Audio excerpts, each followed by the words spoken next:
Z osupljivim performancom, ki ga je še nekoliko dodatno začinil dež, se je pričelo trodnevno praznovanje 160. obletnice prve gimnazije. Ponosna sem, da sem na tej šoli, bila sem kot dijakinja in zdaj že dobrih 20 let tukaj tudi učim.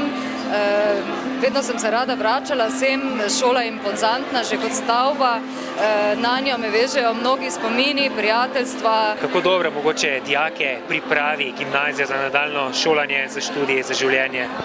Gimnazija je vsekakor zelo pomembna.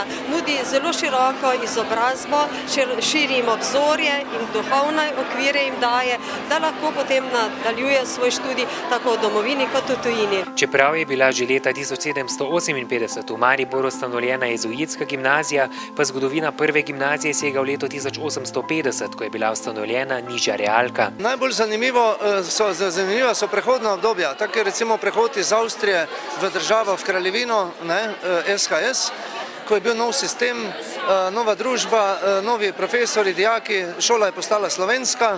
Drug taki prehod pa je po drugi svetovni vojni, ta komunistični prehod, titulacije tovariš, tovarišica namesto gospod, gospa. Očitno bogata zgodovinska tradicija prve gimnazije vtis pušča tudi pri dijakih.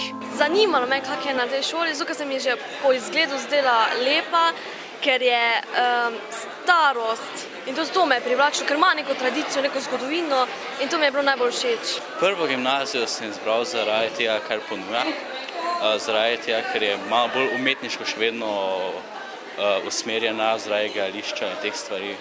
Obiskuješ gledališče prve gimnazije? Ja, sem član gledališke šole prve gimnazije. V tem tednu bo pouk na gimnaziji zaradi številnih prireditev ob 160. obletnici potekal prilagojeno. Tako da bo tudi sobota naša podelovna. Zaprosili smo Ministrstvo za šolstvo, da smo lahko predstavili delovno soboto posebej na ta naš praznični dan in takrat bo pouk prav posebne sorte. Takrat pridejo nekdanji dijaki, skoraj 80 jih je in bodo šli v učilnice in bodo izvedli pouk seveda v sodelovanju z našimi profesorji in bo prav prijetno. Prva gimnazija pri dijakih ostaja priljubljena.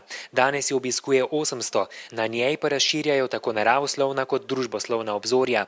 Poleg tega prva gimnazija na račun svojih dopolnilnih dejavnosti dijakom nudi tudi kulturno in umetniško izražanje.